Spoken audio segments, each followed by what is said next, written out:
ഇദ്രീസ് നബി അലൈഹിസ്സലാമിനെ അല്ലാഹു തആല ഇത്രയും ഉയർത്താനുള്ള കാരണം യാ ഹയ്യു യാ ഖയ്യൂം എന്നുള്ള ദിക്റാണ്.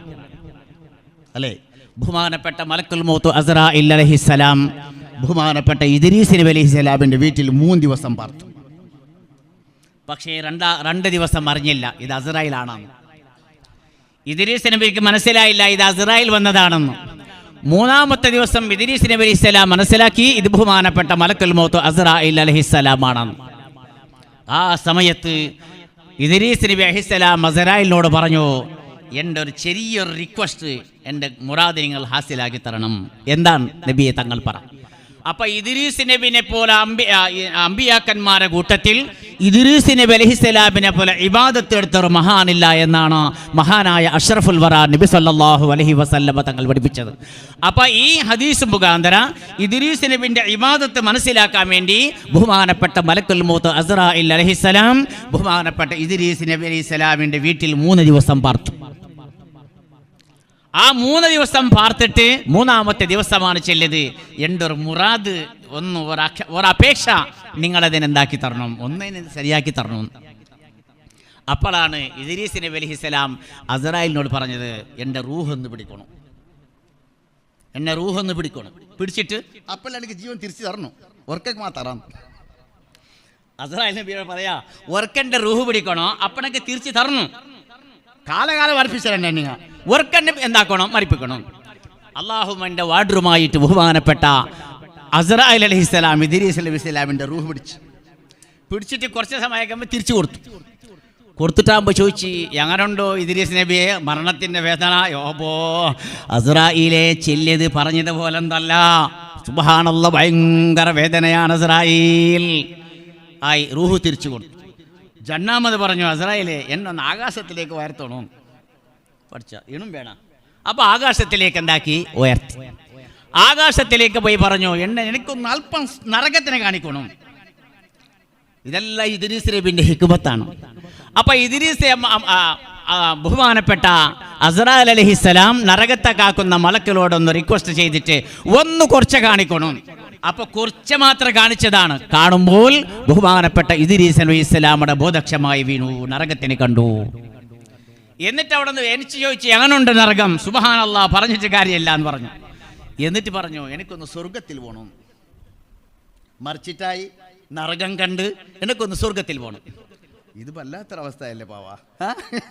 മരണം കൊടുത്ത് ജീവൻ തിരിച്ചു കൊടുത്തു, നരകത്തിനെ കാണിച്ചു, നരകം കണ്ടു, പിന്നെ പറഞ്ഞു ഒന്ന് സ്വർഗത്തിൽ പോയിട്ട് പറഞ്ഞ് എന്തു നിൽക്കുന്നില്ല അവിടെ. സുബ്ഹാനല്ലാഹ്, ഇദ്രീസ് നബി അലൈഹിസ്സലാം സ്വർഗത്തിലേക്ക് പോയിട്ട് അവിടെ ഭർത്താന്ന് വട്ട് കാണുന്നില്ല, വാദമാണ്. എന്തേ? അള്ളാഹു പറഞ്ഞ എല്ലാ വസ്തു എന്നിൽ കഴിഞ്ഞു. അള്ളാഹ് പറഞ്ഞു, കുല്ലു നഫ്സിൻ സായിഖത്തുൽ മൗത്ത്, എല്ലാ ശരീരം മരണത്തിന്റെ രുചി നോക്കും. അത് ഞാൻ നോക്കിയിട്ടായിനി ഇദ്രീസ് നബി പറയാ, അദ്ദേഹക്കെല്ലാം കണ്ടിട്ടല്ല ഇനി, പക്ഷെ എനിക്ക് ഭർത്താവിൻ്റെ ആവശ്യം ഒന്നില്ലല്ലോ, ഞാൻ കണ്ടിട്ടില്ലേ. പിന്നെ അള്ളാഹ് പറഞ്ഞ് സ്വർഗത്തിൽ കൂടെ നരകത്തിലോട് കൂടെ പിന്നെ സ്വർഗത്തിൽ കിടക്കണു. നരകം കണ്ടു ഞാൻ, ബോധക്ഷമായിട്ട് വീണ് നരകത്തിന്റെ അവസ്ഥ കണ്ടിട്ട്. അത് കഴിഞ്ഞിട്ടല്ലേ അസ്റാഈലേ ഞാൻ സ്വർഗത്തിലേക്ക് വന്നത്. പുറപ്പെടുന്ന പ്രശ്നമേ ഇല്ല. അല്ലാഹു സുബ്ഹാനഹു വ തആല 3-ാമത്തെ മലക്കിനെ അയച്ചു. നിങ്ങൊന്നും മുണ്ടണ്ടായാലും, നിങ്ങൊന്നും മുണ്ടിരണ്ട, ഇദ്രീസ് നബിയോട് നിങ്ങൊന്ന് സംസാരിക്കാൻ വേണ്ടി പോണ്ട, നോക്കാം. അല്ല, നിങ്ങെന്തേ ഇദ്രീസ് നബിയെ എല്ലാം പറഞ്ഞിട്ട് സ്വർഗത്ത് വന്നിട്ട് ഇപ്പം ഞാൻ പോകുന്നില്ല ചൊല്ലിട്ട് എന്തല്ല അവർ മരത്തിനെ പോയിട്ട് അറക്കിയിട്ട് അവർ പിടിപിടിച്ചല്ലേ ഇദ്രീസ് നബി. ഈ മരത്തിനെ തന്നെ സത്യം ഞാൻ പുറത്തേക്ക് പറയില്ല, ഞാൻ പറഞ്ഞില്ല പുറത്തേക്ക്. അപ്പം പ്രിയപ്പെട്ട സഹോദരന്മാരെ, അള്ളാഹു പറഞ്ഞു, എൻ്റെ അടിമ ഇദ്രീസ് പറഞ്ഞത് കളവൊന്നുമല്ല. എൻ്റെ അടിമ ഇദ്രീസ് നബി പറഞ്ഞതല്ല സത്യമാണ്. കാരണം മരണത്തിൻ്റെ രുചി നോക്കി.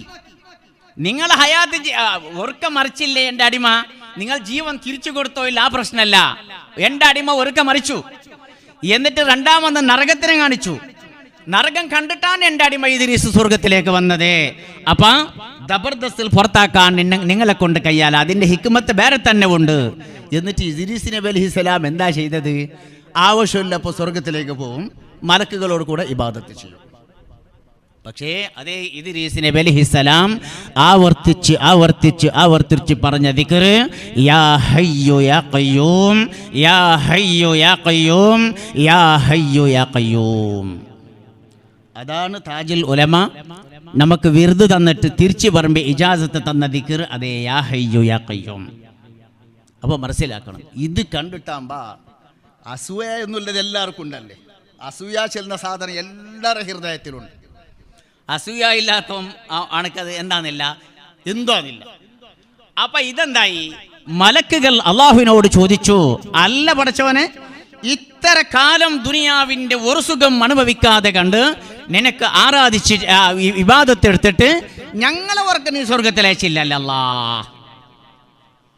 ഞങ്ങളവർക്ക് നീ സ്വർഗത്തിലയച്ചില്ലല്ലേ, ഇത്രല്ല ഇബാദത്തെടുത്തിട്ട്. അള്ള മലക്കുകളോട് പറഞ്ഞേ, മലക്കുകളെ, നിങ്ങളെ ഇബാദത്തെടുക്കാൻ മാത്രം ഞാൻ പഠിച്ചത്. നിങ്ങൾക്ക് എല്ലതും, നിങ്ങൾക്ക് ഭക്ഷണത്തിൻ്റെയോ കുടിനീരിൻ്റെയോ ഒറ്റൊരു സ്വാദും നിങ്ങൾക്ക് ഞാൻ തന്നിട്ടില്ല. നിങ്ങൾ വെറും ഇബാദത്തെടുക്കാൻ മാത്രമാണ്. പിന്നെ നിങ്ങൾക്ക് സ്വർഗത്തിൽ അങ്ങനെ പോകാനുള്ള ആഗ്രഹമുണ്ടോ? എൻ്റെ അടിമയാകുന്ന ഇദ്രീസ് നബി അലൈഹിസ്സലാം ദുനിയാവിൽ എപ്രകാരം സർവത്ര ഹറാമത്തിനെ കൈവിടിഞ്ഞു, അള്ളാഹും റസൂൽ പറഞ്ഞതുപോലെ ആ ഭൂമിയിൽ നടന്നു, ഇബാദത്തെടുത്ത്, അങ്ങനെ ഇബാദത്തെടുത്തിട്ട് നിങ്ങൾക്ക് സ്വർഗത്ത് പോകാനൊരു ധൈര്യമുണ്ടെങ്കിൽ നിങ്ങളും ദുനിയാവിലേക്ക് പോയിക്കോ എന്ന് പറഞ്ഞ അള്ളാഹു. സഹോദരന്മാരെ, എല്ലാവരും മലക്കുകൾ സമ്മതിച്ചില്ല, എല്ലാം പിന്മാറി. ഹാറൂത്ത് മാറൂത്ത് എന്ന് പറയുന്ന 2 മലക്കുകൾ, പിന്നൊരു മലക്ക്, 3 മലക്ക് പറഞ്ഞു, പടച്ചോനെ ഞങ്ങൾ ദുനിയാവിൽ പോയിക്കളാം, ഞങ്ങൾ പോകും ദുനിയാവിൽ പോയിട്ട് ഇദ്രീസ് നബിനെ പോലെ തന്നെ ഞങ്ങൾ ഇബാദത്തെടുക്കും. പക്ഷേ ഇദ്രീസ് നബി ടൈലറാണ്, ടൈലറിൻ്റെ പണിയാണ് ഇദ്രീസ് നബിക്കുള്ളത്. ആ ടൈലർ എടുക്കുമ്പോഴും ബായിൽ ടൈലർ വേറെന്നെയാണ്. പലതരത്തിലുള്ള ഇബാദത്താണ്. 3 ദിവസം പ്രസംഗത്തിലേക്ക്, ദീനിലേക്ക് ആൾക്കാരെ വിളിക്കാൻ വേണ്ടി പോകും. അവ എല്ലാ നിലക്കും ഇബാദത്തെടുക്കും. മലക്കുകളെക്കാൾ ഭയങ്കര ഇബാദത്തെടുത്ത മനുഷ്യനാണ് മഹാനായ ഇദ്രീസ് നബി അലൈഹിസ്സലാം. ആ ഇദ്രീസ് നബിനെ പോലെ നിങ്ങൾക്ക് ധൈര്യമുണ്ടെങ്കിൽ പോയിക്കോ എന്ന് പറഞ്ഞു. പക്ഷേ 4 നിബന്ധന അള്ള വെച്ചു. ഈ 3 മലക്കുകൾക്ക് 4 നിബന്ധന വെച്ചു അള്ളാഹു. 1, വലാ തശ്റബുൽ ഖംറ, നിങ്ങൾ കള്ളു കുടിക്കരുത്, നിങ്ങൾ വ്യഭിചാരം ചെയ്യരുത്, നിങ്ങൾ ചോര കുത്തി ഒളിപ്പിക്കരുത്. ഇതുപോലത്തെ നിബന്ധനകളെ വെച്ചിട്ട് അല്ലാഹു സുബ്ഹാനഹു വ തആല മലക്കുകളെ അയച്ചിട്ടാകുമ്പോ അവരെ പരിശോധിക്കാൻ വേണ്ടി, ഈ മലക്കുകൾക്കുള്ള ഈമാനിന്റെ കണം അറിയാൻ വേണ്ടി അല്ലാഹു സുബ്ഹാനഹു വ തആല ഒരു പെണ്ണിനെ യാത്രയാക്കി. നല്ല ജമാലുള്ള ചന്തത്തെ ഒരു പെണ്ണിനെ 3-4 യാത്രയാക്കി. അള്ളാഹു ഞങ്ങളോട് 4 കാര്യം നിബന്ധന പറഞ്ഞിട്ടില്ലേ, അതൊന്നും നീ കണക്കിലാക്കണ്ട, തൗബ ചെയ്യാ ഞങ്ങൾക്ക്. എവിടെ തന്റെ ഭർത്താവിനെ കൊന്നിട്ടാകുമ്പോ ഈ പെണ്ണ് പറയാ, അള്ള പറഞ്ഞ എല്ലാ വസ്തുവും അള്ളാഹു ചെയ്യിക്കുന്നു. അള്ള പറഞ്ഞു, പിന്നെ ഓള് പറഞ്ഞു, എന്തേ, എനിക്ക് ഒരു കോപ്പ കള്ള് കുടിക്കുന്ന ഒരു സ്വഭാവമുണ്ട്, അതൊന്നും എനിക്ക് കിട്ടണം. അപ്പൊ കള്ള് ഓടണ്ട് ഇടണ്ട്, ഞാൻ ഒറ്റ കുടിക്ക ശരിയാതാ. നിങ്ങൾ ആകാശത്തുനിന്ന് ഭൂമിയിലേക്ക് ഇറങ്ങിയത് ഒരു ദിക്റിന്റെ കാരണമാണ്. ആ ദിക്ർ ചൊല്ലിയാലേ നിങ്ങൾ ആകാശത്തേക്ക് ഇറങ്ങാം. ഇനി ഈ ദിക്ർ ചൊല്ലിയാലേ നിങ്ങൾ ആകാശത്തേക്ക് ഉയരാ. ആ ദിക്റൊന്ന് എനിക്ക് പഠിപ്പിച്ചു തരണം. ആര് പറഞ്ഞോ? ഈ പെണ്ണ് പറഞ്ഞു. ദിക്റും പഠിപ്പിച്ചു കൊടുത്തു. ദിക്ർ പഠിപ്പിച്ച് കൊടുത്തിട്ടാകുമ്പോൾ അല്ലാഹു സുബ്ഹാനഹു വ തആലയോട് ഈ പെണ്ണ് ദിക്ർ ചൊല്ലി, പെണ്ണ് ആകാശത്തേക്ക് ഉയർന്നു. അതാണ് ഇന്ന് സഹ്റത്ത് ചെന്നൊരു നക്ഷത്രം. ഇസ്മിൻ്റെ ഉസ്താദന്മാർ ഫലക്കിൻ്റെ പണിയെടുക്കുമ്പോൾ എല്ലാവരും ഉപയോഗിക്കുന്നവർ. ആ നക്ഷത്രമായിട്ട് എന്താക്കി, ആ പെണ്ണിന് അല്ലാഹു തആല മാറ്റിമറിച്ചു. അതാണ് സഹ്റത്ത് പെണ്ണ്. ഈ പെണ്ണിന് അല്ലാഹു തആല എന്താക്കിയത്, മാറ്റിയതാണ്. പിന്നെ അല്ലാഹുവിനോട് എന്താക്കുന്ന, ഞങ്ങൾ എന്തില്ല കേണപേക്ഷിച്ചിട്ട് കരഞ്ഞിട്ട് അല്ലാഹുവിനോട് ഞങ്ങൾ ശോഭ ചെയ്യാം. എന്താ ആട്ടമാണ് ഈ അള്ള പറഞ്ഞു, എന്താക്കിയിട്ട് കാര്യമില്ല, എൻ്റെ എല്ലാ ചൊടി നിങ്ങളെ മേലായിട്ടായി, എന്ത് ചൊല്ലിട്ടെന്ത് കാര്യമല്ല. പക്ഷേ നിങ്ങൾ 2 തീരുമാനം എടുത്തോ. നിങ്ങൾക്ക് ദുനിയാവിൻ്റെ ശിക്ഷയാണോ വേണ്ടത്, ആഖിറത്തിൻ്റെ ശിക്ഷയാണോ വേണ്ടത്?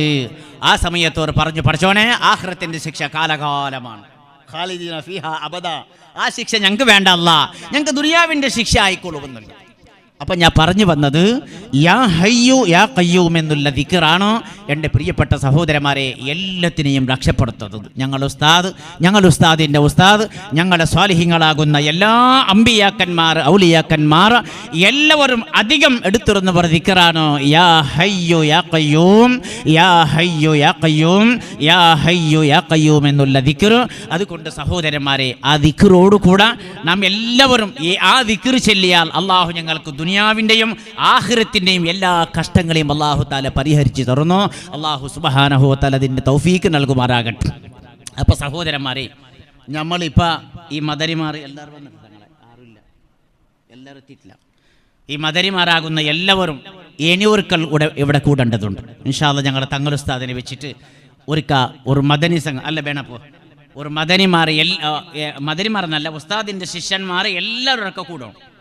ഇപ്പം പാവ പക്ഷിവരൊക്കെ പോകുന്നവരുള്ള ഈ കൃഷ്ണാപുരത്ത് അയാൾക്ക് ഇപ്പം പറയുന്നു ആദമോ എല്ലാവർക്കും ഭയങ്കര തിരക്കുണ്ട്, ഇപ്പോൾ ക്ലാസ്സിലെത്തണം. അപ്പം അതുകൊണ്ട് എല്ലാവരും ഞങ്ങൾ ഉസ്താദിൻ്റെ ശിഷ്യന്മാർ എല്ലാവരും ഇവർക്ക് കൂടിയിട്ട് ഞങ്ങൾ എന്താക്കണോ, ഞങ്ങൾ ഇപ്പോൾ വാട്സപ്പ് ഗ്രൂപ്പ് ആക്കിനി അല്ലേ, അത് കൈവിടാൻ പാടില്ല അല്ലേ വാശിത്ത്, അത് കൈവിട്ടെങ്കിൽ പോയി. അപ്പം ഞങ്ങൾ ഉസ്താദിൻ്റെ ശിഷ്യന്മാരെ ഒരു ഒരു കൂട്ടം ഇവിടെ വേണം. എല്ലാ സന്ദർഭത്തും ഏത് സന്ദർഭത്തും ഇവർ മൂടടക്കക്കാർ ഞങ്ങളെ വിളിച്ചാൽ അതിന് വന്നിട്ട് സഹായ സഹകരണങ്ങൾ ഉസ്താദ് പറഞ്ഞതുപോലെ ധനുബണ സഹായം എല്ലാം ചെയ്തിട്ട് ഞങ്ങളുടെ ഉസ്താദിൻ്റെ സ്ഥാപനത്തിന് ഞങ്ങൾ മുന്നോട്ട് കൊണ്ടുപോകണം. അല്ലാഹു സുബ്ഹാനഹു വ തആല മഹാന്മാരാകുന്ന ബദരീങ്ങളെ ഹക്കുകൊണ്ട്, താജുൽ ഉലമാൻ്റെ ബർക്കത്ത് കൊണ്ട്, ഇവിടെ മരപ്പെട്ട് കിടക്കുന്ന മഹാന്റെ ഹക്കുകൊണ്ട്, ബഹുമാനപ്പെട്ട വന്ദ്യരായ ടീജ് ഉസ്താദിൻ്റെ ബർക്കത്ത് കൊണ്ട് ഇതിനെ മുന്നേക്ക് കൊണ്ടുപോകാനുള്ള മഹാഭാഗ്യം അല്ലാഹു ഞങ്ങൾക്ക് എല്ലാവർക്കും തൗഫീക്ക് നൽകുമാറാകട്ടെ. സർവ്വ ആഫത്ത് മുസീബത്തുകളെ തൊട്ട് അല്ലാഹു ഞങ്ങളെയും ഞങ്ങളുടെ കുടുംബങ്ങളെയും അല്ലാഹു കാത്തുരക്ഷിക്കുമാറാകട്ടെ. വ ആഖിറു ദഅ്വാനാ അൽഹംദുലില്ലാഹി റബ്ബിൽ ആലമീൻ.